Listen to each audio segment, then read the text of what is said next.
안녕하세요. 저는 30대 끝자락에 아슬아슬 걸쳐있는 유부녀입니다. 하루 24시간을 굉장히 바쁘게 사는 사람이라 사연 이거 정말 너무 올리고 싶었는데 자꾸 짬이 안 나서 쪼개고 쪼개서 올려봐요. 제가 원래 이렇게 바쁘기 전에는 배고픈 사람이었습니다. 사업 아이템들이 남들보다 너무 앞서서 다 말아먹어가지고 결국 배고프게 살아야 했죠. 제가 사업을 하겠다고 다짐을 했던 건 24살이었고 이유는 첫 직장에서 저를 너무 갈구던 팀장 때문이었습니다. 이제 막 입사한 지 일주일쯤 된 제게 팀장은 모든 욕바지를 시키셨죠. 심지어 제게 뭔가를 물어보기에 아이디어를 냈는데 그게 채택이 되어 굉장한 성과를 이루기도 했어요. 그런데 제 이름이 아니라 팀장 이름으로 들어가는 억울함을 겪어야 했죠. 갈구는 건 다 참았는데 그건 정말 못 참겠더라고요. 그래서 제가 팀장에게 물어봤습니다. 팀장님, 저 면담 좀 요청할게요. 뭐, 지금 꼭 해야 해? 너야 한가하지? 나 바쁜 거 안 보이니? 면담 꼭 하고 싶은데 언제 할 수 있을까요? 아, 뭔데? 여기서 그냥 말해. 뭐, 그만두게? 못하겠어? 아니요. 그럼 그냥 여기서 말할게요. 그 아이디어 제 거인데 왜 팀장님이 직접 아이디어 낸 것처럼 보너스도 받으시고 일도 하세요? 제 이름은 어디에도 없고요. 제가 아무리 막 들어온 신입이라고 해도 이건 아이디어 자체를 그냥 도둑질 하신 거 아니에요? 뭐라고? 너 지금 팀장한테 도둑질이라고 했니? 네가 아주 단단히 돌았구나. 야, 네 이름을 올려준다고 해서 네가 할 수 있는 게 뭔데? 있으면 말해봐. 없잖아? 안 그래? 결국은 내가 다 해야 하는데 그럼 내가 하는 거지 네가 하는 거야? 업무를 말하는 게 아니라 아이디어 자체를 제가 냈다는 말씀을 안 하시고 본인 아이디어라고 직접 말씀하셨잖아요. 저는 그걸 말하는 건데요. 남의 아이디어를 본인 거로 위장하면 그게 도둑질이지 뭐예요? 이런 싸가지 없는 게 할 줄 아는 것도 하나 없고 무능한 주제에 꼴에 자존심은 있다 이거야? 야, 네 아이디어 도둑 맞은 게 싫으면 네가 능력 있는 사람이어야지. 아무것도 할 줄 아는 거 하나 없으면서 꼴에 성질만 내는 거야? 그런 사람을 보고 우리는 무식한 무능력자라고 부르거든. 알아들었으면 네 자리로 꺼져. 내가 능력이 있으면 팀장 너도 나한테 아무 말 못하는 거야?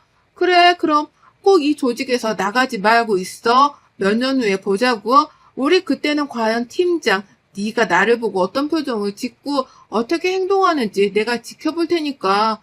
난 오늘부로 이런 도둑질하는 팀장 밑에서 일 안 해.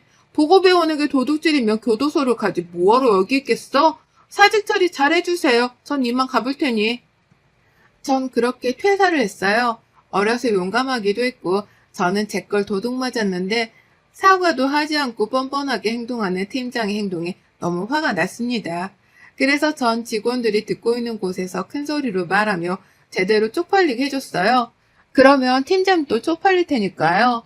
본인이 한 짓이 있고 다들 그게 제 거라는 걸 아니까 얼마나 쪽팔리겠습니까? 팀장이 고작 일주일차 신입 아이디어 도둑질해서 저렇게 쪽을 당했는데 말이죠.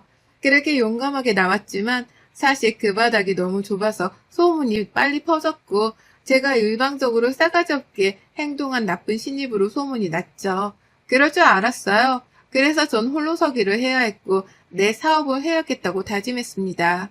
아르바이트를 하며 모았던 돈과 부모님께 돈을 살짝 빌려 유학도 갔다 왔고 돌아와서 제 패션 브랜드를 오픈하며 성공리에 자리를 잡았죠.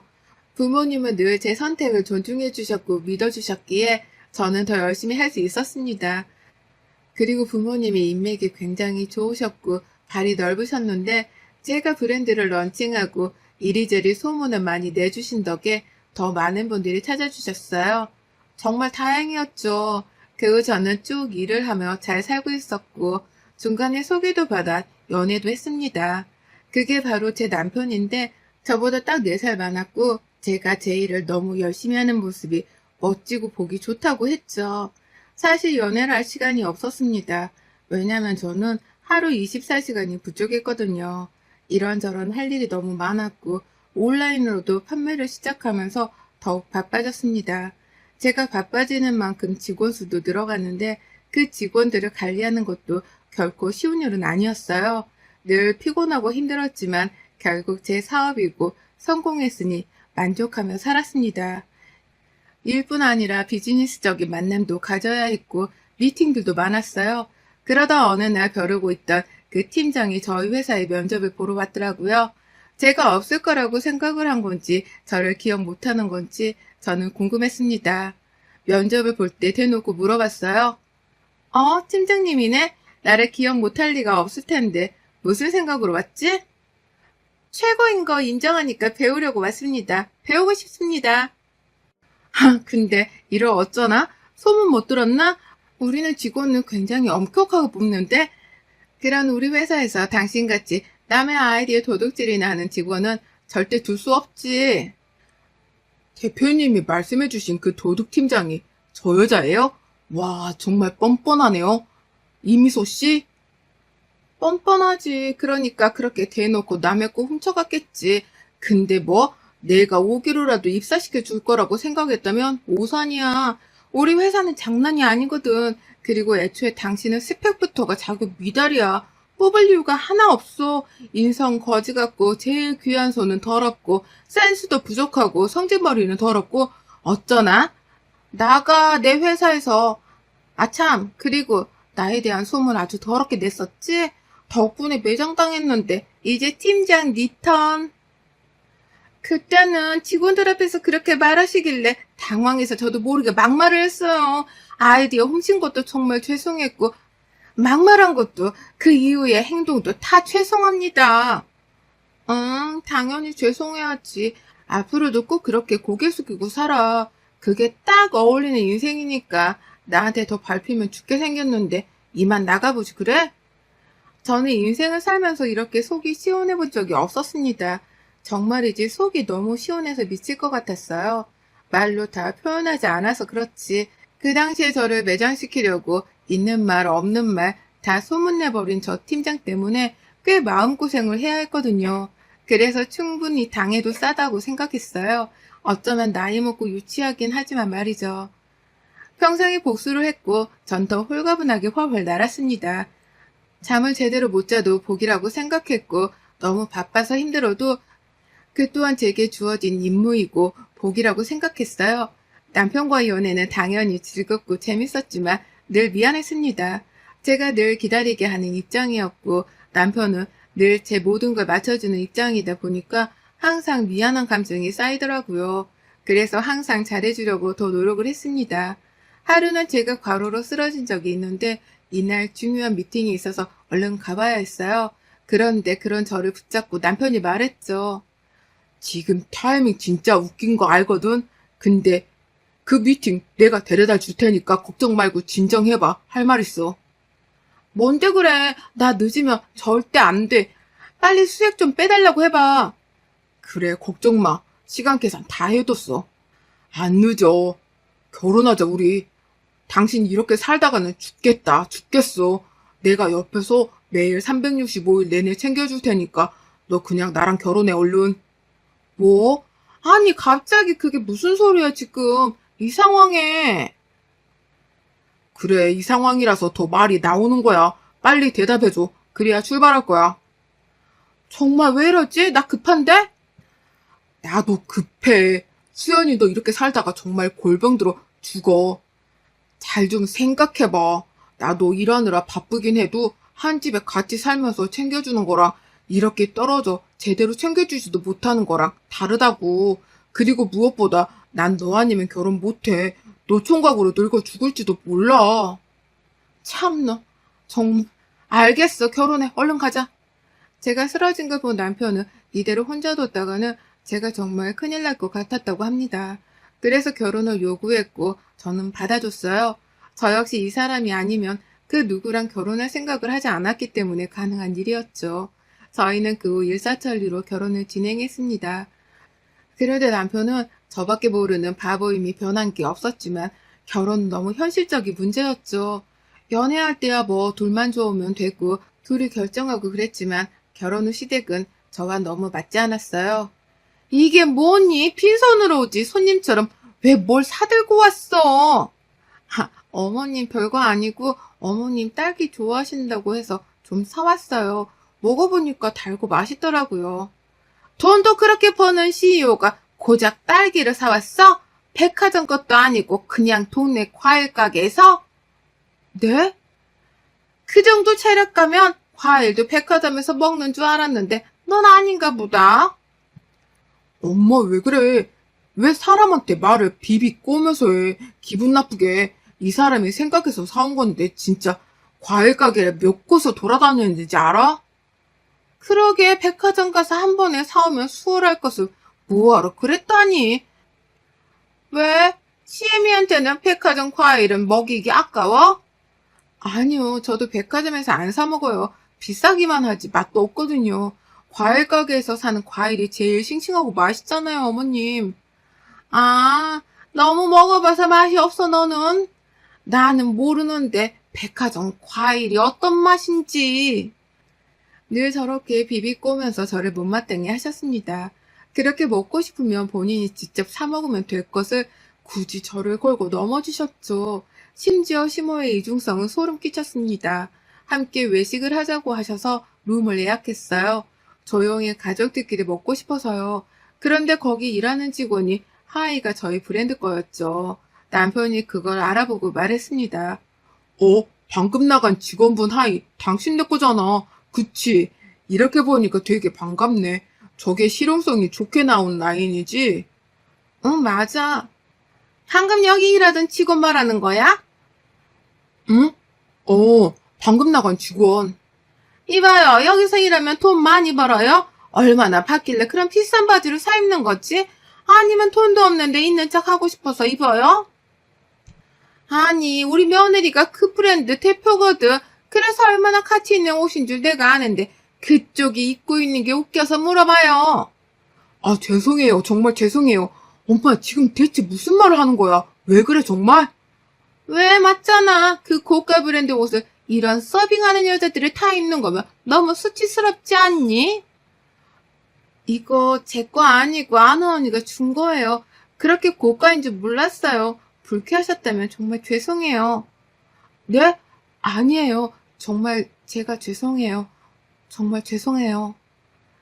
아니에요. 제가 주제도 안 맞게 비싼 걸 입고 다녔어요. 비싼 건지도 몰랐거든요.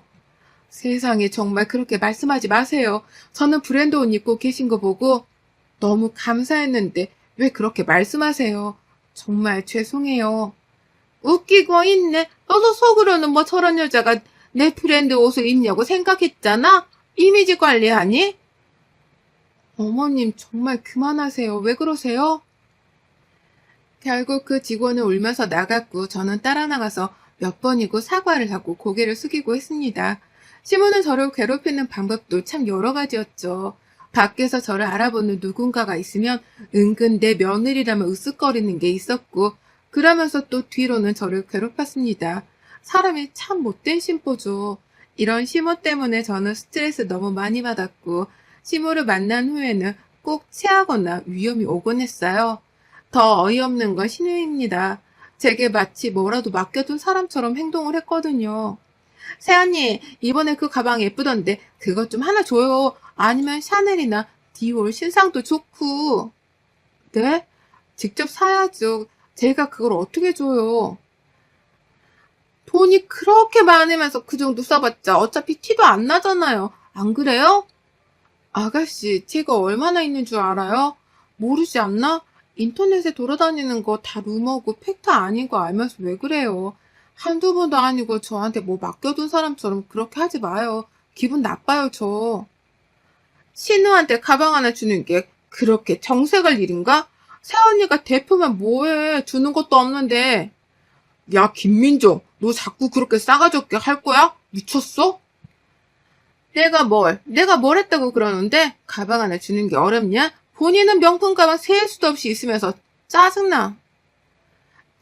신우가 남편과 나이차가 많이 나거든요. 그래서 어렸을 때부터 오냐오냐 컸는데 그래서 그런지 엄청 싸가지가 없었습니다.